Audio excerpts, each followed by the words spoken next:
భారతదేశానికి దివంగత ప్రధాని రాజీవ్ గాంధీ ఎనలేని సేవ చేశారని డీసీసీ అధ్యక్షుడు ఎమ్మెల్సీ కేతవత్ శంకర్ నాయక్ అన్నారు. రాజీవ్ గాంధీ ఆశయ సాధన కోసం కృషి చేయాలని పిలుపునిచ్చారు. భారత మాజీ ప్రధాని దివంగత నేత రాజీవ్ గాంధీ వర్ధంతిని బుధవారం నల్గొండ పట్టణంలోని హైదరాబాద్ రోడ్డు వీటి కాలనీలో ఘనంగా నిర్వహించారు.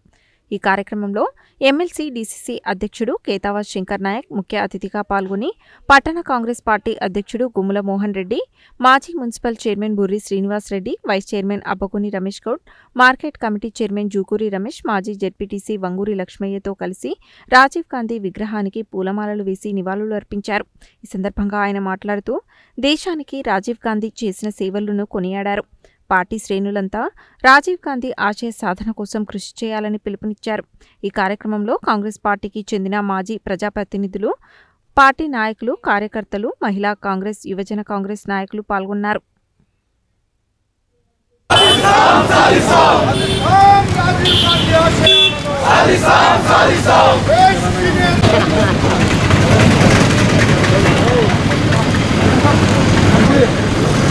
రాజీవ్ గాంధీ గారు భారతదేశం కోసం, భారతదేశ సమగ్రత కోసం, సమైక్యత కోసం, ఐక్యత కోసం పాటుపడిన వ్యక్తి రాజీవ్ గాంధీ గారు. శ్రీలంక వాదులు కావాలని ఆ రోజు శ్రీపెరంబదూరులో మానవ బాంబు పిలిచి చంపడం జరిగింది.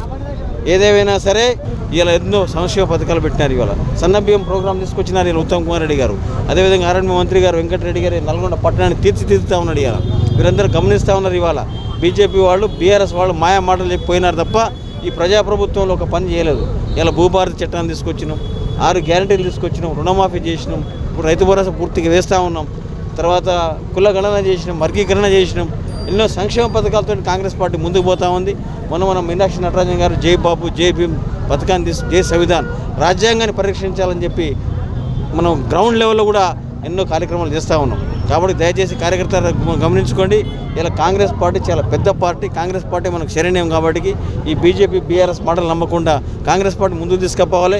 అదేవిధంగా రాజీవ్ గాంధీ గారి ఆశయ సాధన కోసం పనిచేయాలని చెప్పి నేను కోరుకుంటూ ముగిస్తాను. జై హింద్, జై కాంగ్రెస్. భారత మాజీ ప్రధానమంత్రి స్వర్గీయ రాజీవ్ గాంధీ గారి వర్ధంతి సందర్భంగా నల్గొండలో వారికి ఘనంగా నివాళులు అర్పించే కార్యక్రమంలో ఎమ్మెల్సీ జిల్లా కాంగ్రెస్ పార్టీ అధ్యక్షుడు శంకర్ నాయక్ గారు, market committee chairman Jukuri Ramesh గారు, బుర్రి శ్రీనివాస్ రెడ్డి గారు, అబ్బగుని రమేష్ గౌడ్ గారు, వంగూరు లక్ష్మయ్య గారు మరియు కౌన్సిలర్లు, మాజీ కౌన్సిలర్లు, యూత్ కాంగ్రెస్ నాయకులు వారికి ఘనంగా నివాళులు అర్పించడం జరిగింది. ఈరోజు మనందరూ తెలుసు, ఈరోజు 18 ఏళ్లకు ఓటు హక్కు కావచ్చు, 74, 75 రాజ్యాంగ సవరణ కావచ్చు, ఈరోజు ఇవన్నీ కార్యక్రమాలు ఆ రోజు చిన్న వయసులో ఉన్న ప్రధానమంత్రిగా చేసినటువంటి వయ్యే ముందు పోతున్నాయి. అలాగే ఐటీ విప్లవం కావచ్చు, సెల్ ఫోన్ కావచ్చు, ఇవన్నీ తీసుకొచ్చి ప్రతి ఒక్కళ్ళ సెల్ ఫోన్ చేతిలో ఉందంటే ఆయన రాజీవ్ గాంధీ గారు తీసుకొచ్చిన టెక్నాలజీ ద్వారానే వచ్చింది.